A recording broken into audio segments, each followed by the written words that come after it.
Iran তাদের পারমাণবিক স্থাপনাগুলোতে আন্তর্জাতিক পরিদর্শকদের প্রবেশে বাধা দিলে একটি নতুন সংকট তৈরি হতে পারে বলে সতর্ক করেছেন জাতিসংঘ পরিচালিত আন্তর্জাতিক আণবিক শক্তি সংস্থার মহাপরিচালক রাফায়েল গ্রাসি। সম্প্রতি ফ্রান্সের একটি রেডিও নেটওয়ার্কে দেওয়া সাক্ষাৎকারে গ্রাসি বলেন, ইরানের পারমাণবিক কর্মসূচিতে অত্যন্ত বড় ধরনের ক্ষতি হয়েছে।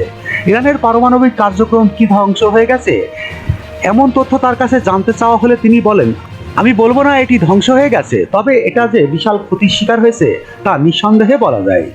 সাম্প্রতিক সময়ে আইএইএ এর সঙ্গে ইরানের সহযোগিতা স্থগিতের বিষয়ে জানতে চাওয়া হলে গ্রাসি বলেন, বিষয়টির ব্যাপ্তি এবং প্রকৃতি পর্যালোচনা করতে হবে।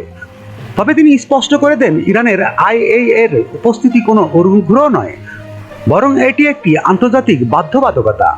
গ্রাসি জানান, ইরান যেহেতু পরমাণু অস্ত্র বিস্তার রোধ চুক্তির সদস্য, তাই আন্তর্জাতিক পরিদর্শন ব্যবস্থার আওতায় তাদের অংশগ্রহণ বাধ্যতামূলক। তিনি বলেন, যদি ইরান একতরফাভাবে সহযোগিতা স্থগিত করে এবং আমাদের পরিদর্শকদের প্রবেশে বাধা দেয়, তাহলে তা আমাদের জন্য নতুন সংকটের দ্বারপ্রান্তে নিয়ে যাবে। তিনি আরও হুঁশিয়ারি দেন, এ ধরনের পদক্ষেপ ইরানকে আন্তর্জাতিক আইনের বাইরে নিয়ে যাবে। বিশ্লেষকদের মতে, ইরানের পারমাণবিক কর্মসূচি নিয়ে আন্তর্জাতিক উদ্বেগ নতুন করে বাড়ছে, যা ভবিষ্যতে মধ্যপ্রাচ্যের নিরাপত্তা পরিস্থিতিতে বড় ধরনের প্রভাব ফেলতে পারে। ASBD24 সত্য প্রকাশে প্রতিশ্রুতিবদ্ধ। চ্যানেলটি সাবস্ক্রাইব করুন।